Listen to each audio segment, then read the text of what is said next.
Hey, I'm Noelle. And I'm Marisa, but Noelle calls me Pete. I do. And welcome back to Take It Home. Now, if you're watching, you might be like, whoa. Where are these two? Where are they? These two silly, crazy girls. You guys, we're filming outside today. In the sun in Florida. In the sun in Florida. Woo. I mean, look at the gorgeous backdrop. Look at the clouds. It looks fake. It's February 21st? Yes. It looks like we're using a fake backdrop on photo booth. But it's not fake. It's not fake. It's the real dealio. So because we're recording outside, you may hear some noises. Some chitter chatter, some critters, some water flowing, some screams of children in the pool next door. Yes. So just enjoy the ambient noise. Yeah. It's like you're here with us today. Yes. Close your eyes and pretend like you're in sunny Florida. Yeah, and it's amazing because it's the dead of winter in New York, and that's always a tough time. Yes. So we actually take this trip this is our third year taking it. So our friend Michaela, who we've talked about a lot on the pod, and she was a guest in one episode, she performs at an awesome theater company in Fort Lauderdale called Slow Burn Theater Company. Or maybe just Slow Burn Theater. I don't know. It's Slow Burn. They put on incredible shows, and she's been in their productions for the last 3 years. So every single year we go and visit her and see her show, and then hang out at her husband's house. Husband. That's so weird. Her husband's family's house, yes. Like his childhood home. So we literally sleep in his older brother's childhood bed. He probably doesn't know who we are. And you know what's funny? Because the past 2 years, his family has actually been out of town, so we've had the whole house to ourselves. But this year they're here, and they might be looking at us through the windows. Filming a podcast in their backyard. They're probably like, who are these girls we took and over. What are they doing? But it's amazing. Their yard is Stunning. beautiful. There's a pool. We're going to go to the beach tomorrow. Yep. And so it's our little vacation. Everything is all is well. Life is worth living again. Life is worth living. So, this breeze feels nice. It's so nice. I'm so happy. Noelle and I are such sun gals. We love the sun. We love the beach. We love to roast. Yes. Out in the sun. We do. It makes me feel so much better. A little vitamin D and a little vitamin C. Wait, that was perfect. Transitioning into our sip of the week. Which has vitamin C. Can you guess what it is? Orange juice. Yes. Because we're in Florida. Sorry, it's basic, but it's good. Very easy for you guys to make. Sometimes you don't need all the frills. I wish that we could tell you that we got fresh Florida oranges. We picked them from the tree and we made fresh squeezed orange juice, but we didn't. No, this is just like store-bought orange juice, but not from concentrate. Just never from concentrate. High pulp as well. And I love pulp. Okay, cheers. Wait, I didn't make eye contact. Eye contact. God. I love orange juice. I know you love it. You love it more than I do, I think. I love it more than the average person, maybe.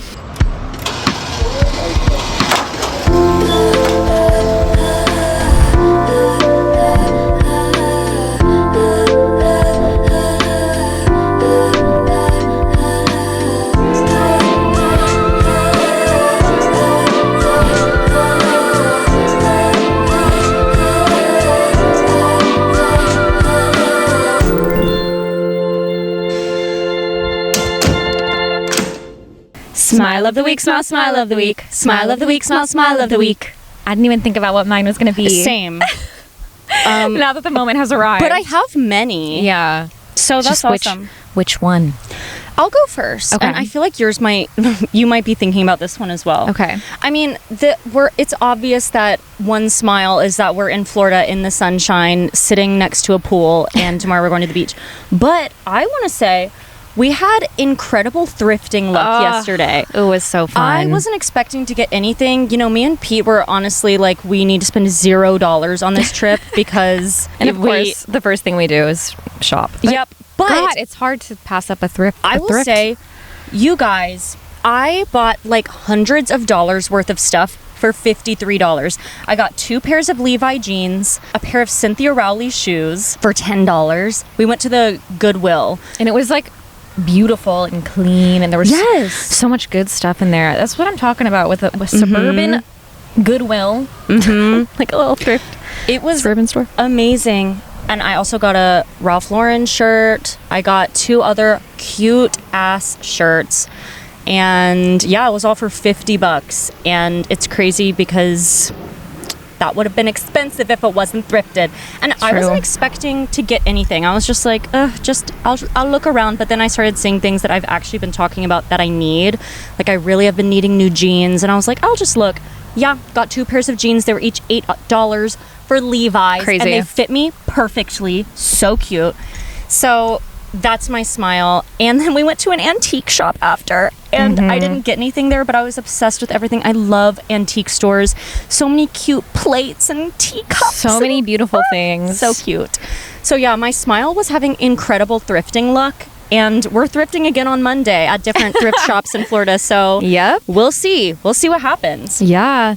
What's your smiley smile? Well, I'm going to take my sunglasses off. Last night, after we had our thrifting moment, we went to see Michaela's show, and it was amazing. And then we also went to like this happy hour before where we sat outside. So nice. In the Florida warm weather, and we got like $5 glass of rosé and all of these little small bites. They were each $5 it was for just happy like hour. A really cute place. I was so content. We had quality time, and then we did went to Michaela's show, and the show was awesome. It's the show is beautiful, the Carole King musical. It was really good, and it was awesome. Yeah, the lady, hello. What that sounded like. I don't know. I don't call people lady. I feel lady, yeah. The woman who played Carole King was absolutely phenomenal. So good. She sounded just like Carole King. Her voice was like butter. And you could tell, like, she had been in the show. This is either 5 times before this, or this is her 5th time being in the show. Crazy. And she's like played Carole and understudied Carole, and I think she was on the tour. And you can tell that the show just like lives in her. Like, it was she knew what was going on. It was so good.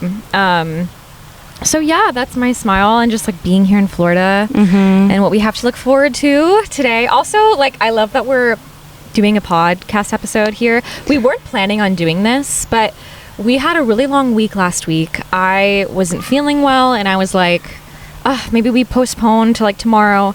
And then Noelle was like, what if we film an episode in Florida? And then immediately it was like, no, we can't do that. Because the thing is, like, it's not like we have a ton of equipment. Our lights are like the biggest part of that setup, but we, obviously we're filming outside. We have the natural light, which is gorgeous. But the other thing is, like, we're balling on a budget for this trip. So we bought, Spirit flight tickets that were very cheap, but we don't get a carry-on or anything. So we just packed backpacks.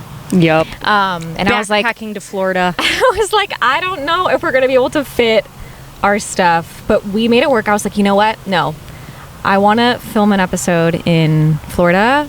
It's fun to change it up. Yeah. I'm just happy we're doing it, but we fit all of our shit into a backpack, along with all of our other belongings that we needed for the weekend. Also, our week was so crazy, like you said, and we have so much free time in Florida. So it's like, why would we try to fit in filming a sode during our stressful week when we have like 3 days of nothing? And it's fun to just change it up. And do you guys hear that airplane above? There is an airplane passing over. I wonder if you all can hear it. Yeah, so I'm just very content right now. We made breakfast and ate it outside. Yeah. And it's going to be a good weekend. It is. It already has been. It's going to rejuvenate me. Yeah.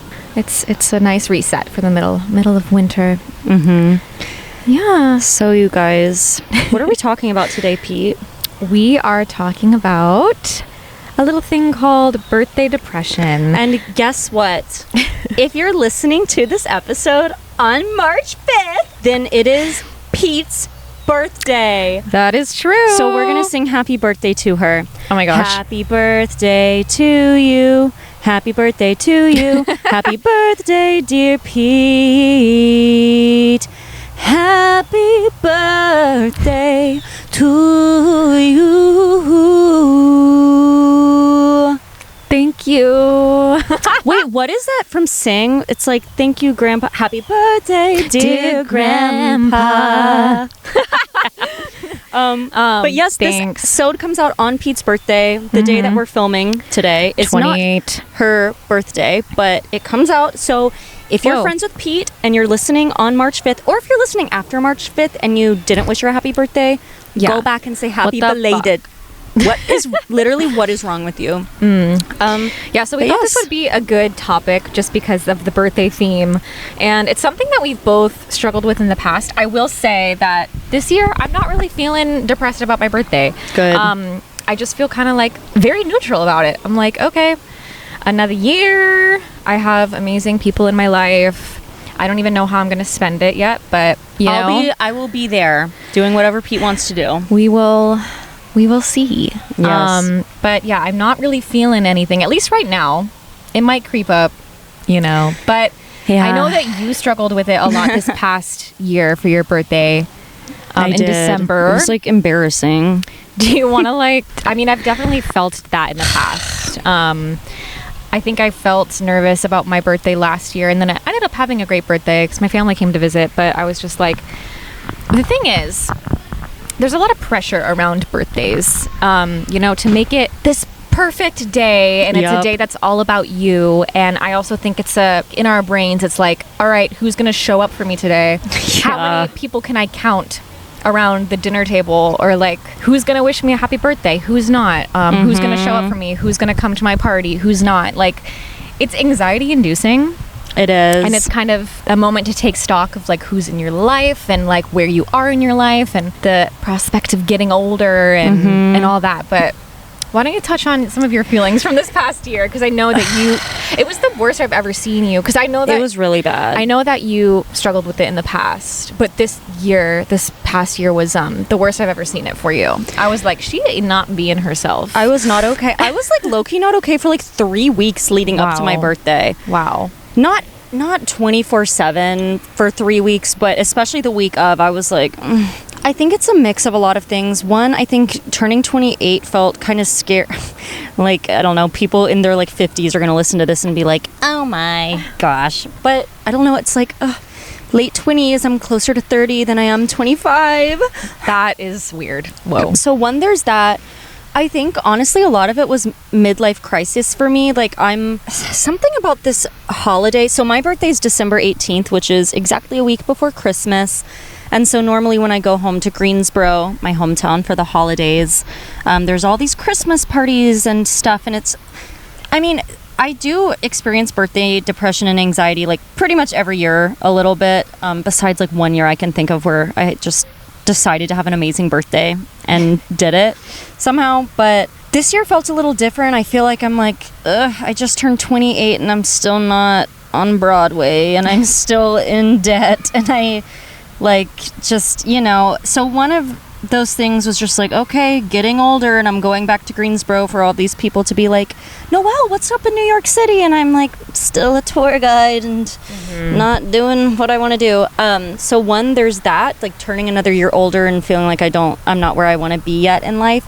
But also, I think I put a lot of pressure on me having a boyfriend on my birthday too, which is interesting. And it wasn't very healthy, I don't think. We're still getting to know each other. He did a wonderful job. He was very thoughtful. But I think I was just like, I had such crazy expectations in my head and just like wanted to feel so loved and perfect, because I've had boys in the past like not wish me happy birthday when I liked them, or just like Frank Moot, a recurring character, ruined my birthday a few years ago. He came to my birthday party and then he left early and then like ghosted me for 3 days, and I was obsessed with this man, and it just hurt my feelings so bad. So I think I was just like I was kind of putting however much Rodney likes me is how much he will put into my birthday, kind of is how I was seeing it. But people also experience birthdays in different ways. Like, he doesn't really celebrate his birthday, and yeah, I will say, I think it's important maybe to mention that to Noelle and I, birthdays are a big deal.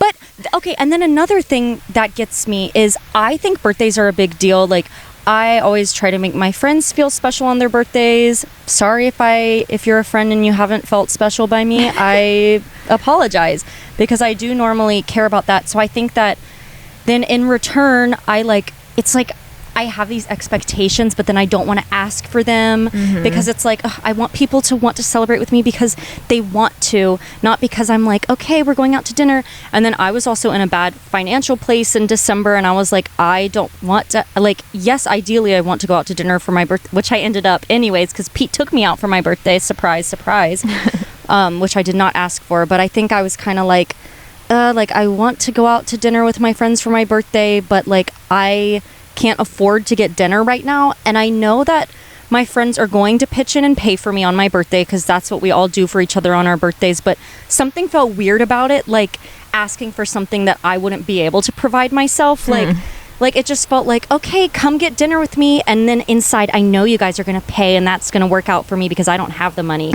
Like I want the people to treat me if I can also treat myself. Right. So there was a bit of that, and just like high expectations, and I don't know, but it made me feel like really mentally unwell. Like it literally felt like I was off of my anxiety medication for a couple of weeks. So my birthday does that like every single year. Like for a couple of days, I feel so unwell. And yeah, I think it's because I'm like thinking about like, oh, well, if this friend doesn't do this, then they don't like me, or I don't even like know exactly what it is. I hope I did an okay good job at describing this. But yeah, definitely having a boyfriend and seeing like, always thinking like, I can't wait until one day like I have a boyfriend and they treat me like a princess. Like, I don't know. And he did, like, I woke up to pancakes with little candles in them and sprinkles on the pancakes, and he sang happy birthday to me, and it was really sweet. But yeah, I think people have different expectations, and birthdays mean different things to different people. So for me, it's like, I want all of these things because I would give you all of these things. But that's interesting, yeah. Because if someone else doesn't view their birthday, or like, I feel like it goes with the way you're raised as well. I mean, like if you're not raised to, if birthdays weren't a big deal in your household, then maybe you just don't view it as something that deep. But then like you have friends or like a significant other that was raised in a different way, and it's a big deal to them. And so it's almost like the love languages in a way that we talked about a couple episodes ago. It's like some people think they're a big deal, some people don't care about them, but it's like you have to know for the people in your life like how they like to celebrate, and and so I know that birthdays are a big deal for you, and as they are for me as well. And not in a way where I'm like I don't know, thinking about my upcoming birthday, I feel very neutral about it. I feel very chill. I don't need anything extravagant, but at the same time, it's like I've always talked about how I love any excuse to celebrate, and you want people to show up for you, you know, and you know, whether or not people do can make you feel a certain way or another. And I remember leading up to your birthday, because you were feeling all of this inside, like what you had just explained, and I didn't know that necessarily because you weren't communicating that to me. And I kept asking you very, like, not thinking, oh my God, she's freaking out inside. Like, hey, your birthday's coming up. Like, what do you want to do this year?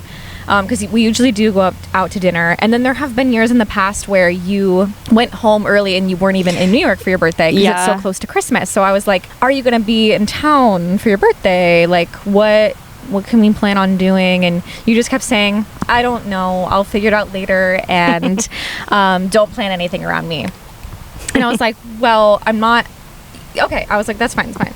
So then like it gets closer and I'm like, I don't know, I just keep asking about it. And there was this one day where I could tell it, because I was like, do you want to have people over? Do you want to go to dinner? Like, whatever you want to do, like, I will organize something for you. I just need to know what you genuinely want. Because you kind of kept saying you didn't want to do anything. And then I was like, does she really not want to do something? Because I can respect that. But I'm like, I don't want, because I felt like you did want to celebrate in some way, but just didn't want to communicate it. Right. So yes, it caused you a lot of anxiety, and we ended up having, I mean, I would say we had a good day. Like we did something very chill and had like your sister and one other friend over, because you had a couple of other friends out of town, and at night, and we just had little, like, a meze platter, and like Sarah made you a cake, and that was your actual birthday. I think I was sad too because a couple of my friends were out of town, and yeah, like I was sad because Claire was about to move, and I was like, she's moving before my birthday, so I don't get to celebrate my birthday with her. Yeah. And that made me sad too. But I mean, also, like, it's not something that like hurts my feelings. Like, it's no one's fault. It's just kind of like, yeah, I don't know, the birthday blues. But it's yeah, interesting. I definitely have a habit of not communicating the things that I want during times like this, and that's something Rodney and I talked about too. He was like, I like want to give you what you want. I just don't. Because I kept being like, it's fine. Like, I don't need to do anything for my birthday. And he took that as like, I genuinely don't want to go out to dinner or do anything. And because I was telling him, like, I don't want to go out to dinner with my friends because I don't want to make them pay for whatever. And he was like, oh, so like I shouldn't take her out to dinner. He took it very literally, which is so understandable. But it's so hard in that situation because, like, I don't want to be like, take me out. The but reason also, like, you're not communicating it is because you're like, I feel bad. Yeah, right, it's like, right. I feel rude being like, I want people to take me out to dinner and I want you to take me out to dinner. But now he knows. And now I've communicated that. And actually, he's very sweet. And he was like, I'm going to redo your birthday so you get the birthday you want. So now my new birthday will be sometime in the next couple of months. It was going to be March 20th, but I think we're having to reschedule again. We're going to the Met Opera, which is so cute. He bought us tickets to the Met Opera. And I told him the other day, I said, oh, and by the way, before the Met Opera, we're going out to nice dinner. And he was like, okay. Like, so fine with it. I think I need to communicate what I want. I feel like, at least in the beginning, like, when you're first getting to know each other and how each other goes through life, and like, you know, you haven't even known each other for a year, so you haven't had a birthday together, you haven't had these big moments together yet, so it's like the only way to kind of learn that about someone is to live life with them and to communicate like how you like to do things. And I think you've made it clear, and I think he'll get it from now on, you know? I think like, I was just like, in my brain, I was like, I want to wake up to my apartment filled with flowers. And he, like, I don't know, just like all of these like big gestures I think I had in my mind. Yeah. And he would not want that for himself literally at all. So I think he was thinking, one, I literally told him like, I don't need to celebrate, which was not true. I wanted to celebrate. And so he was, in his brain, did the best he thought. But now we're redoing it to what I actually want, which is sweet. Yeah. But I've also definitely felt it a lot in the past, not in relationships too. Like, I think that just like made it worse this year. Because of also all of the pressure that society puts on relationships and like big gestures from men to women and whatever, blah, blah, blah. Yeah. But Pete, when in the past have you felt birthday depression, and what feelings did you feel? I've definitely had birthdays where I was waiting for one specific person to text me happy birthday, aka someone I was dating. Oh my God. And I think I might have mentioned this on the pod. This was the guy who ghosted me. If you haven't listened to, no, unfortunately there have been two people who've ghosted me at the this other point. guy who ghosted you also didn't wish you happy birthday one year. Right. Yeah. And then we like ended. Yeah. Okay. I'm not going to get into that one. But the first guy who I talked about on the ghosting episode, which if you haven't listened to that, go listen to our ghosting episode. We both have crazy stories about people who've ghosted us. Like, I remember he was kind of in the midst of ghosting me, but I didn't know it at the point because, you know, when you're getting ghosted, you don't know that you're getting ghosted until time has passed and you're like, oh, he ghosted me because he never reached out, whatever. Yeah, my birthday was kind of the turning point when I was kind of waiting all day for him he was watching my stories.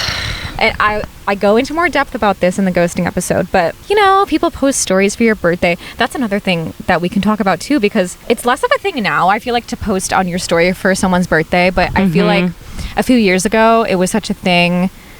Like, who's gonna post for me? How many posts do I get? Like, in reality, that doesn't matter as much as like, who are you actually spending the day with? Who's maybe sent you a thoughtful text message, you know? But it's kind of like this way to show people, like, look how many people love me. Look at all of these stories I'm reposting. Yeah. You know, so that's just like a thing too. But whatever, people have posted for my birthday and I reposted some stories and just what I was doing on my birthday, of course, and he was watching my Instagram stories and not wishing me a happy birthday like a freak.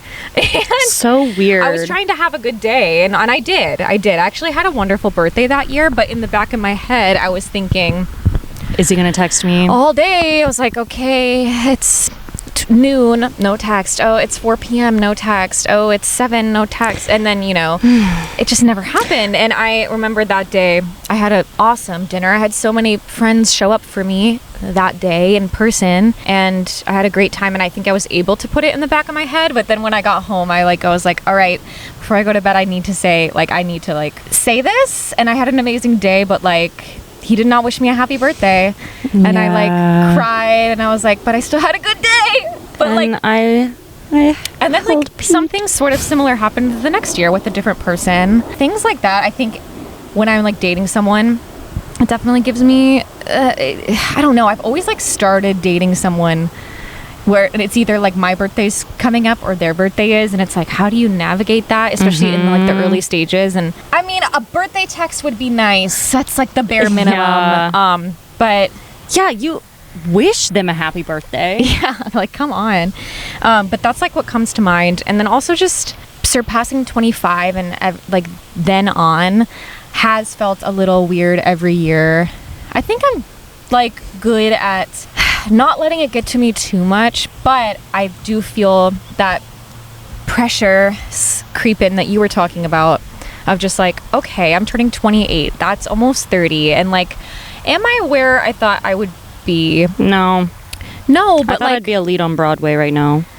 But also there are so many amazing things happening, and yes. I do love my life. When you're younger, you just have this idea of, oh my god, 28, that's so adult. Like, of course I'm gonna have my life figured out by then. And I think most people in their 20s realize, oh, like no one really has their shit together, everyone's on a different path, and society kind of doesn't set you up to understand that your 20s aren't for having it figured out. Yep. Some people do get it figured out in their 20s, and that's great, but like not everyone does. So every year, you know, after passing like mid 20s, it does get a little scary. I try not to like, I think I've been very good recently, because I think I used to spiral a lot about my life. And comes and goes. It comes and goes. Of course I have good days and bad days, but like one off thing would happen, but then I would start thinking about every other thing. And like, for sure. Oh, I don't have a relationship. I'm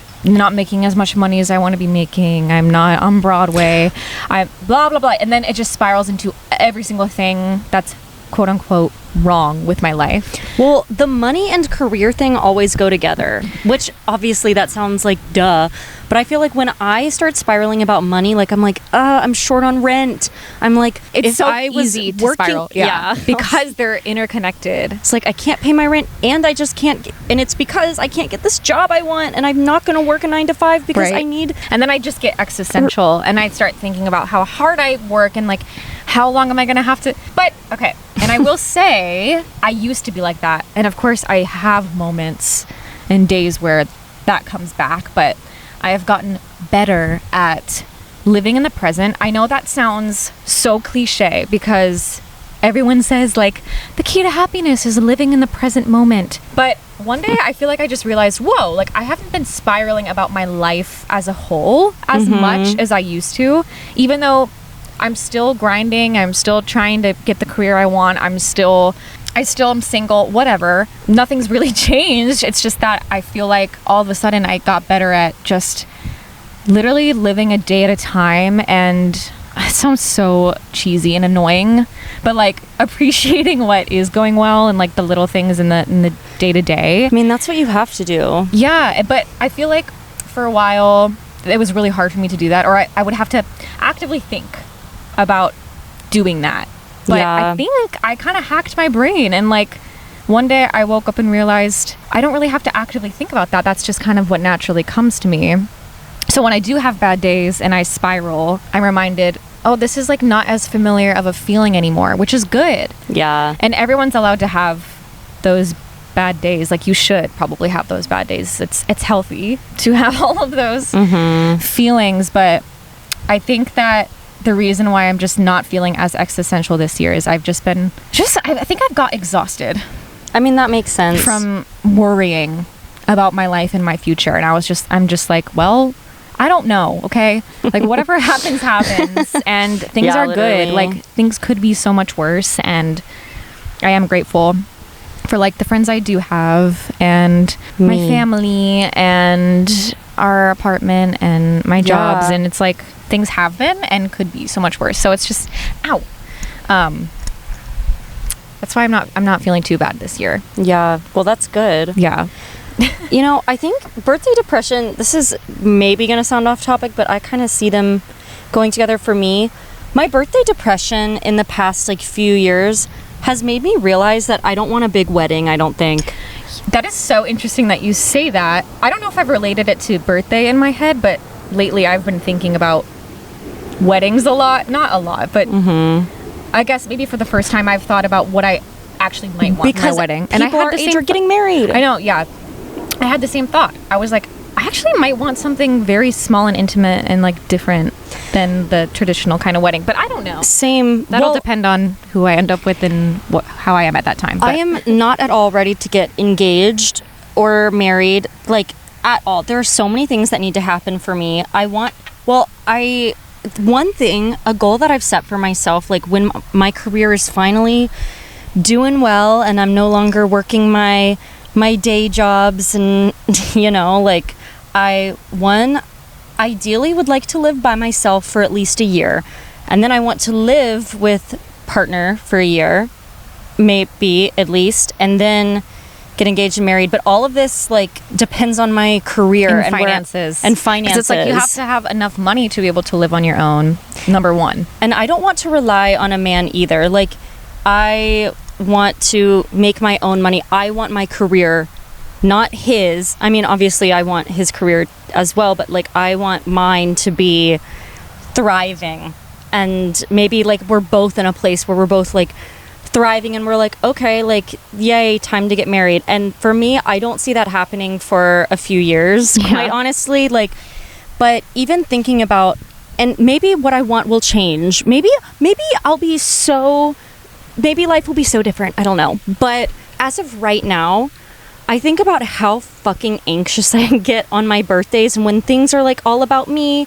And I'm like, I think that I would have a panic attack on my wedding day if I had, like, the typical wedding, like, everybody freaking out, my mom freaking out, my sister helping me, like, there's so many people because I'm always so worried about what everybody else thinks and wanting everyone else to have a good time rather than me. And I don't, like, there's a world in which I'm like, maybe I'd get eloped. I don't fucking know. Like, I want some kind of celebration with my friends. But I could literally see myself, like, getting eloped or having a very small wedding and then having a big party after it to celebrate with my friends. But I don't know if I want the big traditional. Also, it costs tens of thousands of dollars. It's crazy, the wedding culture. And I'm like, y'all, I would rather put all of that money towards, like, a 2-month-long honeymoon. Yeah. Instead, like, that's so much money for one night of your life. It's interesting because our friend Michaela, who we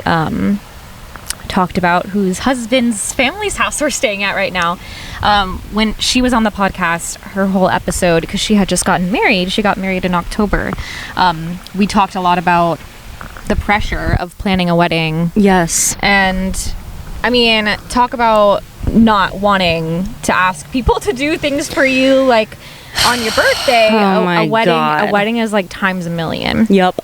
And there's nothing wrong with traditional weddings either. Like, I love weddings, and I've never felt like, I don't know, like, the friends' weddings who I have been blessed to attend and be a part of, I haven't thought twice about giving, you know, to that. But it's hard when you're on the reverse end of things. Maybe, like, I don't know. And then just making sure everything goes perfect for the one day. It's like literally a birthday on steroids. On, like, a million steroids. Yeah. You know, in college, I don't know if you know this, but I wrote a paper about the TV show Bridezillas. It was like, I don't think I knew think that. I wrote it in my sex and gender class. And I wrote this whole paper about bridezillas and how the TV show's kind of fucked up because it shows these women who are quote unquote bridezillas, aka like on their wedding day, like just screaming at people, being like scary. But I wrote a paper about the like reverse side of it. And it's like women are brought up and socialized to think that getting married in our wedding is the most important day of our life. We grow up watching like all of these princess movies. Cinderella gets married at the end. Little Mermaid gets married at the end. Like we're all like, we grow up thinking like this is the most important day of our lives. So there's all of that energy behind it. So of course you're like wanting your wedding to be perfect because since you're fucking 2 years old, you're like, one day I'm going to be married and wear a white dress. So it's like years and years of that. And then on your wedding day, on the TV show Bridezillas, they definitely make things like go wrong, probably on purpose too. And they're putting you so much pressure on these women. Of course, they're going to freak the fuck out. I even snapped on you on my birthday a couple years ago. You did. Like, I mean, it was very small. Pete like asked me a question and I was like, I don't know. And like, I'm like, but yeah, like that on steroids. And so I wrote a paper about how society puts all this pressure on weddings. And so like I kind of think about that too, like there's just so much pressure around it. And on the reverse side of that, I think that, you know, I'm sitting here talking about how a wedding is so expensive and why spend that much money in one night, but I also think that that's valid if that is what you want to do, because we grow up thinking like this is one of the most, if not the most important day of our lives. So that's why people put so much money and time and effort into like making sure it's a perfect day, because that's what a lot of people are raised thinking it's supposed to be. And then everyone around you does it, and your family wants you to do it almost. It makes sense. And if that's what you want, and if you're like, I've been dreaming about this day since I was 5 years old, it's going to be magical, then that's worth it for you. I've never really been someone who dreamed about my wedding. Like I maybe like when I was little, yes, like one day I'm gonna meet a prince and get married. Like I've always dreamt about falling in love, but like I don't really have a vision for my wedding day. Like I don't think like my dream is to wear this kind of dress and this. Like I've always thought, oh, like I'll think about that when the time comes. Yeah. But it's interesting that you brought that up, because just because people are getting married, attending more weddings, whatever, it makes you think, what am I going to want? Yeah. And I was thinking about that a little bit too. I care a million times more about my honeymoon than my wedding day. Like I care about like I want it to be a special day. I just don't know how, like what's the best setup for me to feel good about it and not like stressed and like it's for everyone else other than me and the person Exactly. that's supposed to be celebrated, you know? Yeah. I just don't know what that would be for me. Maybe it is like a big wedding. I have a big family. I don't know. Maybe it's something smaller. I just don't know. I don't know. I haven't thought about it like that. So I just grew up having, I'm about to sound so annoying, but having so many friends. Like my mom and I would joke, like even in high school and college, that like my future wedding is going to have like 600 guests. And I thought that for so long. I was like, I'm going to have to invite like all of freaking Greensboro, North Carolina, all of the musical theater program at Elon. I've just always been a very friendly, outgoing person. I make friends easily and I love people. And I think that, I don't know, getting older in the past few years too has shown me like I can have lots of friends and acquaintances and people I like and get along with, but that doesn't mean I have to like put so much time and effort into the people that wouldn't do the same for me. Like I've kind of stopped reaching out to people who like I've reached out to in the past, like we need to, like, hey, can we get dinner or lunch or coffee soon? But they wouldn't reach out and do the same for me. Not that they don't like me, but probably because life is busy and we're adults. Like I don't really do that anymore. Like I don't randomly text people who wouldn't randomly text me and ask to hang out anymore. And it's no hard feelings. It's just kind of like, I'm busy too. Yeah. Anyways, we started talking about birthdays and now we're talking about weddings. But yeah, it's like the feeling surrounding it like is similar. I don't want wedding depression. Yeah. That would be a little scary for you. Like, I know. Exactly. Like, but also like, who knows when that'll happen and how it'll happen, and we have a lot of growth to experience before we get there. So exactly, you know, it's kind of freeing not being ready to get married quite soon, because a lot of people are, I feel like, and I think I care about my wedding ring though.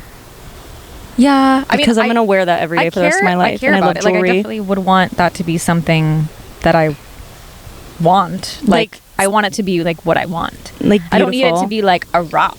But I need it to fit my style, and like something you'd look at for every single day for the rest of your life, and be like, oh, it's beautiful. I'm a jewelry girl, so I definitely. But I haven't even thought about that. I have no idea what kind of diamond I would want. Yeah. This is so funny. We're talking about weddings now. I know. One thing that Spencer and Michaela did that I really love is on both of their wedding rings, they have a tiny little sapphire gem on the inside of the ring. Oh, yeah. So it's something that's like just for them. Mm-hmm. Like, I like stuff like that too. Something with like meaning. Yeah, not just like, bam. Like, I don't care how expensive it is. I don't care how big the diamond is. I mean, I care to an extent, but not because of the money or like the value. It's more, I want it to look a certain way, or just mean a certain thing. I like the sapphire idea, but no judgment to anyone for anything. I have so many people in my life who are like, I want a fat rock, and I'm like, fine. You know what, and you should get one. Like, if that's what you want and you're wearing it for every single day for the rest of your life, then you should get it. And you deserve a fat rock. You know that feeling of like when you're a kid, like who's gonna come to my birthday party? Yep. Like, I feel like that feeling never really goes away as an adult for some people, and maybe until you unpack that, because I get nervous that people aren't gonna show up. But I was like, one, I don't want to keep asking people to come to these late shows, and then also I don't want no one to come. So like, what do I do? And dude, like, it's so hard. Yeah. Especially being an artist, because you really do have to promote yourself. Yeah. Like, I feel that way so much with the Night of New Works, because I know, and if you're listening and you've come to any of the shows I've produced, thank you literally so much. You have no idea how much it means to me, because I fully recognize that 54 Below tickets are expensive, but then there's a 25 drink minimum when you get there, and I just know that it's a lot. And so thank you if you've shown up. It feels like wrong to ask people to do that, especially other starving artists like us. Like, I'm like, I know how much money I make and how stressed I would be going out to 54 Below one night, which I have done, and I do it because I'm like, I think about myself, and okay, that sounds so selfish. I do it because I think about myself. It's more of like an empathy thing, of like, you know what it's like to be an artist. And it's like, you would want people to show up for you. Exactly. Like, artists supporting artists. Yeah. It's like, I mean, that's the biggest thing you can give an artist friend, is to buy a ticket and show up. And if you can't afford a ticket, promoting it online, just like, it's really hard to kind of beat the system of just the way the world works, I guess. And like getting your foot in the door. And we all, like, as smaller artists, just trying to make it, understand that feeling. And the only way to kind of, like, a way for that you to kind of, I don't know, help other artists is to support them and to show up. Like, that's the only way that anyone else is ever going to see some sort of success. I think it's especially when it's like a smaller, like, I mean, there are obviously, like, Andrew, for example. I was not about to miss Andrew's Broadway debut. But does he need financial help from me or career help from me? No. He is on Broadway. Me showing up to see his opening night of Book of Mormon isn't necessarily like supportive of his, it's not going to help boost his career, but it's being a good friend and showing that you care and showing up. But I think especially when it's like the self-produced shows, I mean, like, obviously I'm biased, but like, or if you're like doing a concert, promoting your new music, promoting your new stuff, I think that's when it's really important and means a lot to have friends show up, because their showing up is actually helping your career, even if it doesn't seem like it. But just having like seats in the audience and like, you know. And I've had shows where a lot of people did show up for me, and I felt so grateful, and like I had the best support system. Dude, my And- solo show, Yeah. I felt so loved. I was like, holy shit, this many people showed up for me. And it's beautiful to like see. Okay, back to the topic of birthdays, but like in this regard, like how important do you think it is for friends to show up for each other on their birthdays? Very. Yeah, me too. But I feel like us. some people might not agree.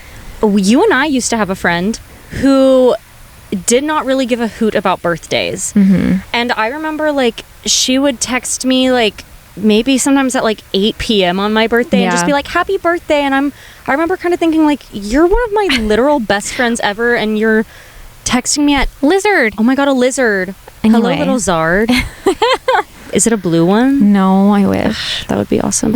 But I remember thinking like, you're texting me at 8 p.m. and I'm one of your best friends. And Like, do you give a fuck I've about had me? the same experience with that friend too. Yeah. And it's just interesting because, again, back to the concept of everyone views birthdays differently. Also, there's this concept of, which I feel like we might have touched on before, but just like doing, like sacrificing something sometimes. Like maybe you don't want to go out on a Saturday night when you have to work the next morning for your friend's birthday. I've heard this argument of, have we gotten too far into the concept of boundaries and I think we protecting our have. peace? 100%. You know, there are always going to be circumstances where things happen and maybe you have to be understanding, but I think there was a time when I was too much the opposite way, where I was like, I had zero boundaries at all and would just like put other people before me always.